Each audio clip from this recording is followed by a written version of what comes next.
vlog. Kaçtaydı ya? Trump Towers'ı gezmiştik hatırlarsanız. Tam şu arkamızda kalıyor. Yine nerede olduğumuzu İstanbul'da yaşayanlar, İstanbul'u görmüşler bilir. İstanbul'un tam kalbindeyiz. Mecidiyeköy'deyiz. Bugün çok özel bir proje gezeceğiz sizinle.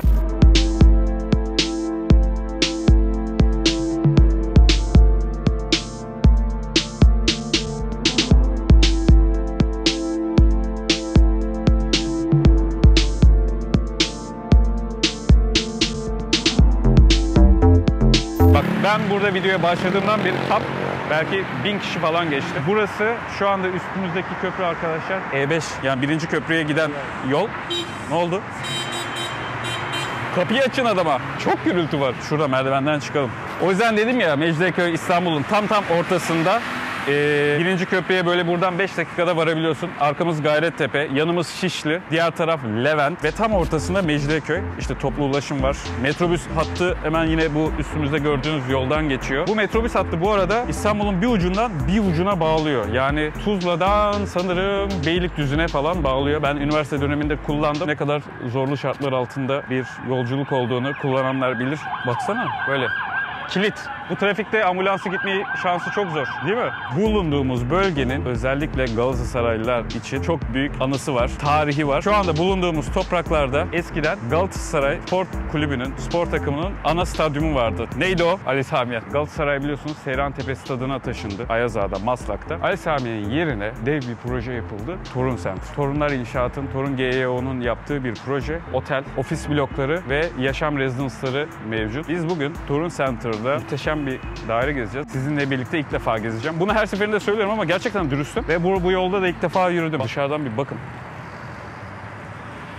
Güneşi kapatıyor. Burada otel bloğu var, residence bloğu var, ofis blokları var ve konut bloğu var. Bunu gezerken bize toprağına kadar iyi bilen Nadire bizi en tepeye doğru götürecek. Bu arada McFit var, spor salonu, Starbucks var. Zaten şurası metro. Buranın arkası arkadaşlar, Torun Center'ın arkası, Ortaklar Caddesi. Oradan da Fulya'ya geçebiliyorsunuz, oradan da Nişantaşı'na geçebiliyorsunuz. Biliyorsunuz geçen hafta Nişantaşı'ndaydık. Sokakta yürümek, gezmek, projeleri gezmek, insanlara merhaba demek falan hoşuma gidiyor. Burada kapalı otopark da var. Ben mesela kapalı otoparka park ettim.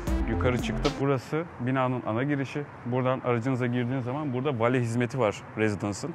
Arabanı buraya park ediyorsun. Vale teslim alıyor ve sen dairene yukarı çıkıyorsun. O ön taraf ne kadar kalabalıktı? Görüyor musun oradaki gürültüyü? Şimdi burada acayip bir sessizlik var. En sessiz yerlerden bir tanesi Ortaklar Caddesi. Ama Mecidiyeköy daha kalabalık. Tam ikisine ayırmış bir proje. Ön taraf kalabalık, arka taraf çok nezih, keyifli. Gerçekten burası benim hani böyle kendi toprağım gibi hissediyorum. Çünkü burada 10-12 yılımı geçirdim ve hala daha geliyorum. Bütün anne tarafı burada. Ne biçim bilgiler lan bunlar. Arkadaşlar kedem fazla düştü biliyorum. Kanalıma abone olmayı, yorum yazmayı unutmayın lütfen. 4000 aboneyi geçmişiz. 4000 kişi demek yarım stat demek. Yarım Ali Sami Yen stadı kaç kişi olur? 20.000 kişi olur. O 40.000 kişilik falan. 4000 kişiyle beraber biz bir buluşsak çift kale maç yaparız. 2000 kişiye 2000 kişi. Ya da beraber bir inşaat projesi yaparız ya. O kadar büyük. Hepinizi çok seviyorum bu arada. Siz abone oldukça ben iyice mutlu oluyorum. Daha çok böyle içerik üretip, daha çok video çekip göstermek istiyorum size. Arada Instagram'dan yazan arkadaşlar var. Onlarla çok sık konuşuyoruz. Mesajlaşıyoruz. Özellikle hemen cevap veriyorum. Arkadaşlar yukarıda görüşürüz. Merhaba, satış ofisi burada mıydı? Yok, hayır. Yanlış geldik o zaman. Bug'da kaldım. Efendim? Ne dedin? Duyamadım ya. You talking to me? Let's fight. Merhabalar, Nadire Hanım. Yiğit derseniz. Hoş geldiniz toplantımıza arkadaşlar. Bugünkü konumuz konu yok. Toplantı bitmiştir arkadaşlar. Güzel görünüyor ama değil mi? Şu kalabalığa bak. Galaxy S21 Ultra 5G. Oo. Hello. Welcome. Welcome to jungle. Hazır mıyız? Deneme yanılma. Seslenimi 1, 2, 3. Hoş geldin projemize. Çok heyecanlıyım. Neden? Bugün sana bu projeyi gezdireceğim. Ne kadar güzel bir proje olduğunu daireleri gezerken anlayacaksın. İstanbul'a Torun Center'dan bakacaksın. Çok değişik bir bakış açısı. Bakalım beğenecek misin? Çok merak ediyorum. Beğenirsen bedava vereceğim mi bir tane? Hayır. Ama beğenirsen de, yani beğenmezsen de beğenmiş gibi yap. Tamam öyle yapacağım. Ali Sami Yen Stadyumuydu. O yüzden bu projeyi yapabildik. Stadyum taşındığı için. Başka bir stadyum yok. O yüzden başka bir proje de yok. Maç falan yok burada. Aynen. Yatırımcılar da çok şanslı çünkü rekabet yok. Tek bir adres. Torun Center. 10 yıl sonra da aynı. Hadi gidelim mi? Hadi gidelim. Şimdi ofis bloğundan çıkacağız. Hop. İstanbul'daki, merkezdeki en büyük proje. En büyük. Eğer Böyle büyük bir orası proje açık yok. olsaydı aynen. İstanbul'da böyle bir şey yok. Seni yarım saat gezdirebilirdim projenin içerisinde. Bir dahakine- Dışarıdan ne kadar büyük olduğu belki belli olmuyor ama arazisi çok büyük. Projenin tam önünde metro var. Metro açıldı mı? Şu an Arkadaşlar, aktif. İstanbul'un her yerine gidebiliyorsunuz. 100 metre yürüme mesafesinde. Genelde projeler ya bir otobüse dakika. yakın olur. Centilmen değilim ya. Seni Evet. bu taraftan yürütmem lazım. Neyse bir şey olmaz. Bir sürü vlog çektin. Bir şey fark etmişsindir. İstanbul'daki projeler ya metroya yakın, metrobüse uzak, otobüse uzak. Ya otobüse yakın, metrobüse ve metroya uzak. Ama Torun Center'dan 100 metre yürüme mesafesinde metro, metrobüs ve otobüsün olduğu tek proje. Bu arada benim en çok merak ettiğim projelerden bir tanesi buydu. Hatta en çok merak ettiğim buydu. Hep önünden geçtim. Gidiyorum geliyorum. Her gün görüyorum burayı. Türkiye'nin en iyi doktorlarının kendi özel ofisleri bizim projemizin içerisinde. Peki en iyi emlak brokerlarının olacak mı içeride? Evet tabii ki buyurun. That's me. Bunun dışında en büyük global şirketler dünya çapında mesela Mapfre Sigorta gibi, Samsung gibi yine bizim ofis bloğumuzda yer alıyor. Harika. Tabii. Şu an aktifler. Yani business kartlarında Torun Center yazıyor. Onlar da bize prestij getirdiler. Ya Biz ismi de de onlara çok güzel. prestij. Böyle bir torun Evet. Türkiye'nin en güçlü ve en büyük firması aslında. En büyük özel firması ve halka açık bir şirket. Bir dakika Yiğit Hop. Bey. Şovumu yapmam lazım. Otomatik açılıyor görüyorsunuz. Şimdi bir erkek olarak benim kapıyı açmam gerekiyor. Açma bak. Nerede Şimdi kaldı? prestiji yaşa bak. Geri gel. Pandemi kurallarına da çok uygun. Hiçbir yere dokunmuyorsun. Lüksü Gelişiyor. hisset bak. Prestiji hisset. Gel. Gel Yiğit. Takip Bak. ediyorum. Yani bu projede size bütün kapılar açılıyor. Harika. Gerçek prestij. Şimdi Bak, tekrar. bir tane daha. Bak tekrar. Açıl susam açıl diyor. Direkt Evet. açılıyor. Lobisi. Burası Burada residence resepsiyon kısmı. var. Aynen. Bellboy hizmetimiz var. Zorlu Merhabalar. Center biliyorsunuz 1 kilometre mesafede. çok Cevahir yakın. 500 metre yürüme mesafesinde. Burası küçük bir lobi girişi. Mesela siz paketlerle geliyorsunuz.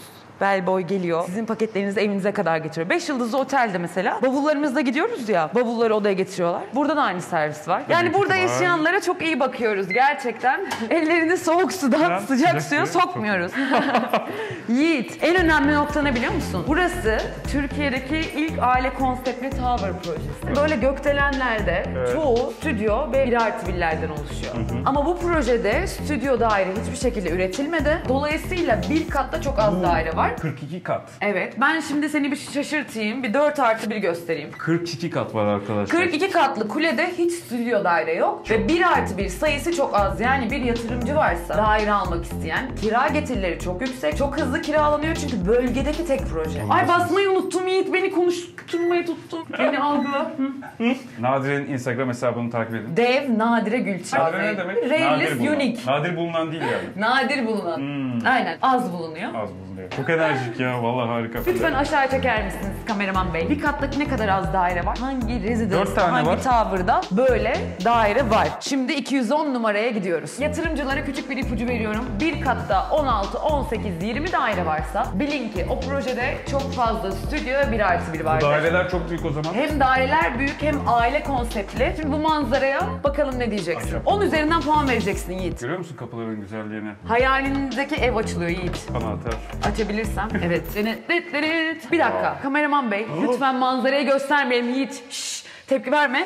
Birazcık heyecanlandıralım değil mi izleyicilerimizi? O sırada kanalımızı beğenip abone olursanız çok fazla seviniriz. Çünkü size İstanbul'a çok değişik bir açıdan baktırıyoruz. Şimdi ben dairenin ışıklarını açıyorum. Akıllı ev sistemleriyle böyle. Şu an bütün ışıklarımızı yaktık sizler için. Böyle bir manzara yok. Bir dakika Yiğit Bey, şuradan başlıyoruz. Evet manzara en son arkadaşlar. Dönelim. Bütün dairelerde bir kere bunlar var.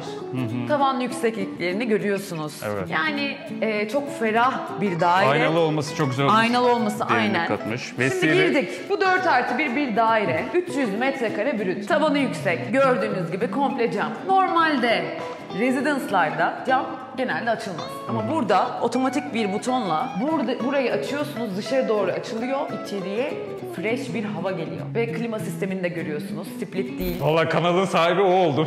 Yemin ederim kanalını bir hafta ödünç alsam. al.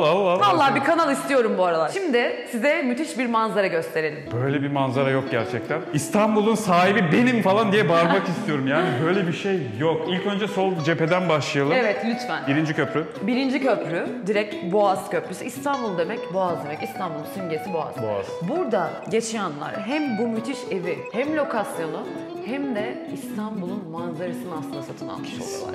Arkadaşlar şu aşağısı Gayrettepe Beşiktaş olarak Zorlu devam Center ediyor. zaten 1 kilometre. Zorlu hemen karşımızda. Buradan Boğaz'ın devamı ve Boğaz'ın girişini görebiliyorsunuz. Mecidiyeköy İstanbul'un kalbi. Tam kalbi. Tam kalbinin de en üst noktasındayız. Beni Yani kalbinin buranın üstüne çıkar. daha önünde zaten başka bir proje yok. Ve akşam manzarası bu arada çok güzel. İnsanlar şunu kaçırıyor mesela. Denize sıfır yerleri beğeniyorlar. Evet. Ama akşam 7'den sonra Hiçbir şey yok. manzara yok. Çekirdek orman çıkıyorlar gibi evin önüne düşünün. gelip. Ama burada akşam manzarası, sabah manzarasını yani gün içi manzarasını döver. Asıl manzara da ön cephede arkadaşlar. Sultanahmet'e kadar görebiliyorsunuz. Karşıda adalar, İstanbul'a Anadolu tekrar yakası. aşık oldum ya böyle. Hani şu Boğaz'ın girişine bak, güzelliğe bak.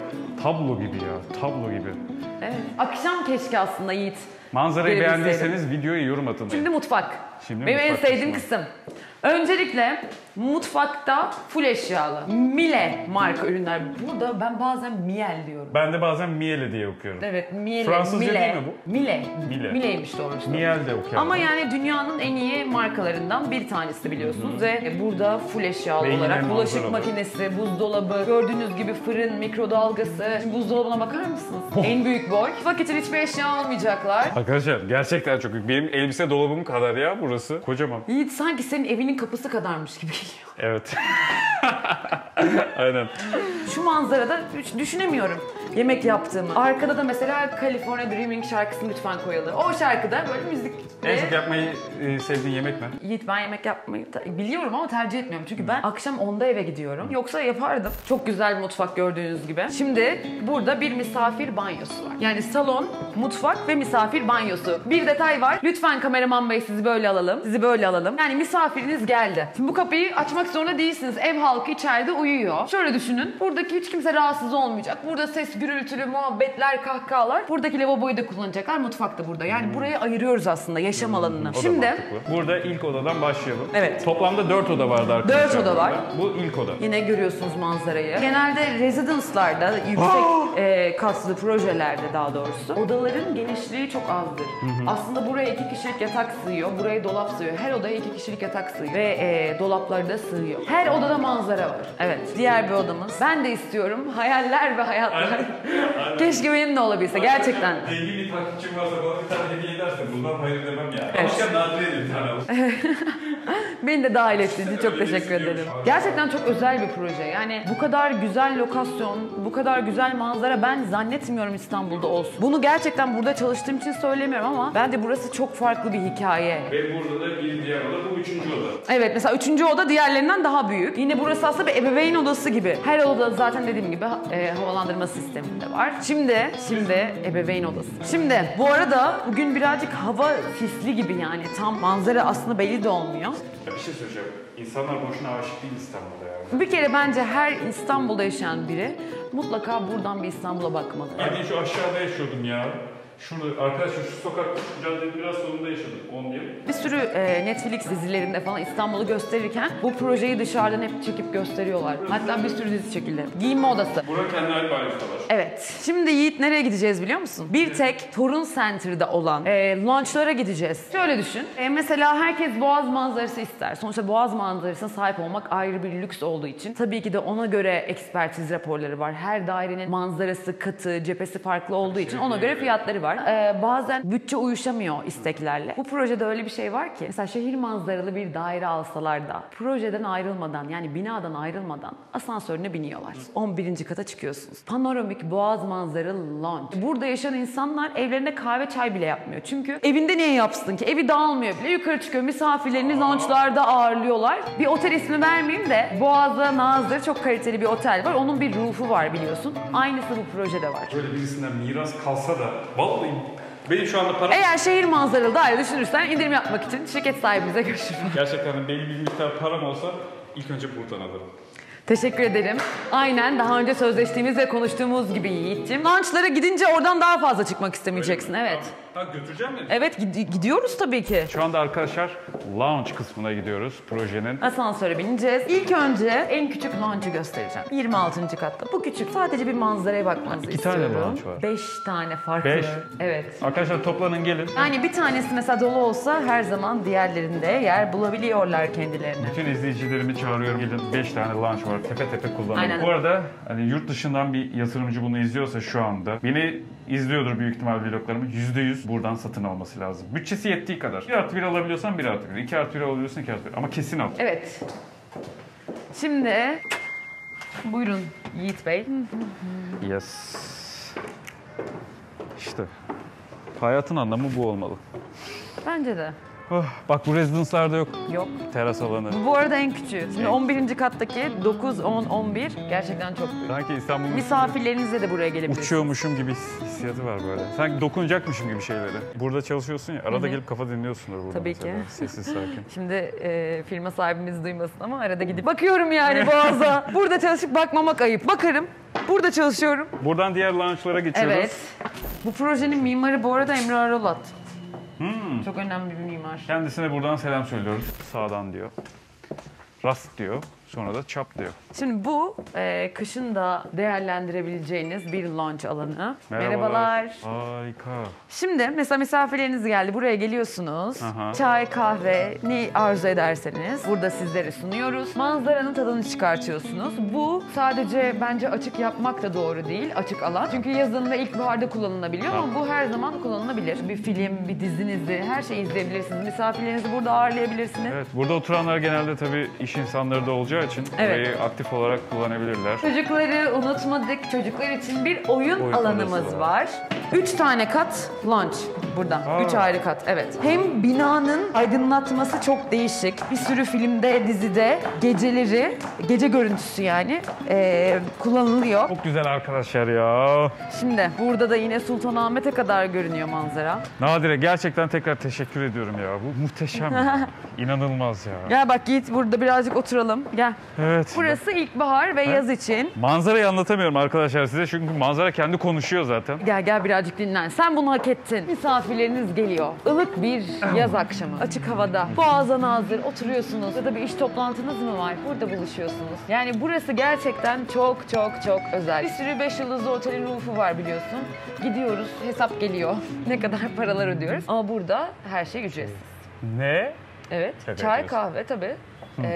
Her şey ücretsiz yani. Burada hani 5 kişi oturduğunuzu düşünün. Bu arada Bence çok büyük bir lüks. Şu an burası benim yaşam alanım olur. Kesinlikle. Dairede de Yaşamam. kalmam. Burada yaşasam evimde çay kahve bile Ay. bana getirecekler. Niye Kitabımı yapayım? Evim okurum. işte almaz. Misafirlerimi hatta evimde bile ağırlamayabilirim. Burada Gel derim, açık hava. Pandemi malum. Evet. Sosyal mesafemi koyarım. Kapılar otomatik açılıyor dokunmadan. Biliyorsunuz. Money Talks. Money Talks. Fiyatlar ne kadar?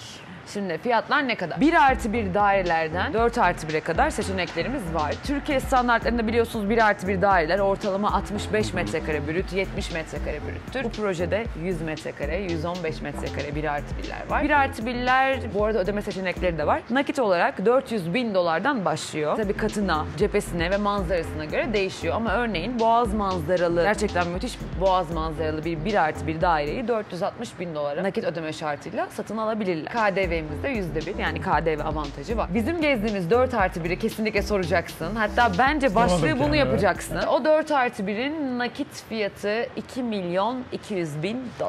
Burada Wow. hemen bir TL'ye çevirelim. 17 milyon falan yapıyor. Dairenin metrekaresi çok büyük, manzarası harika, bulunduğu lokasyon süper. Bence kesinlikle hak normal. ediyor. Her şey Ayağına- için çok teşekkür ederim. Bizim ayağımıza İyi ki sağlık. geldin. Sana teşekkür ederiz. Gerçekten Kafam iyi oldu. Gerçekten. Niye böyle oldu?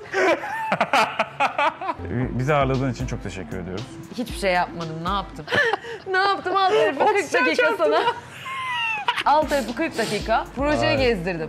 Evet. Sizin işiniz için çok önemli. Bir dakika bile önemli. O yüzden o 40 Evet. dakikayı çaldık.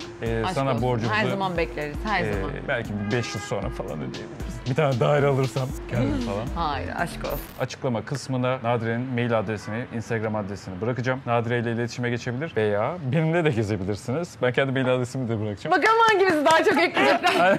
Aynen. Umarım bu pandemi döneminde artık evimizdeyiz. Yani siz bu videoyu izlerken gezerken artık Evimiz. evimizde olacağız. Dışarı çıkamayacağız. Umarım bir nebze yüzünüzü güldürmüşüzdür. Çok farklı göstermişizdir. Benim oksijen kafamı çarptı ve bedavaya kafa oldum burada. Toparlayamıyorum artık. Neresin? Anne tarafım Kırklareli, baba tarafım Selanik göçmeni. Aa uçak arkadaşlar. Niye bu kadar şaşırdın Yiğit? Aa uçak ilk defa gördüm. Arkadaşlar yorumları boş geçmeyin lütfen. Fikirlerinizi yazın. Zaten yazıyorsunuz biliyorum. Bir sonraki vloga kadar kendinize çok iyi bakmanızı istiyorum. Ben büyük ihtimalle oturduğum siteden, Zekeriyaköy'den, daireden böyle videolar çıkartacağım size. Hoş geçmeyeceğiz yani haftaları. Baya canınızı sıkacağım. Saçma sapan videolar çekeceğim. Bilmiyorum ne yapacağım. Bir sonraki villaya kadar. Villa diyor çünkü çok ferah, çok büyük Bir olduğu sonraki için. vlog kadar kendinize çok iyi bakın arkadaşlar. Sizi seviyorum.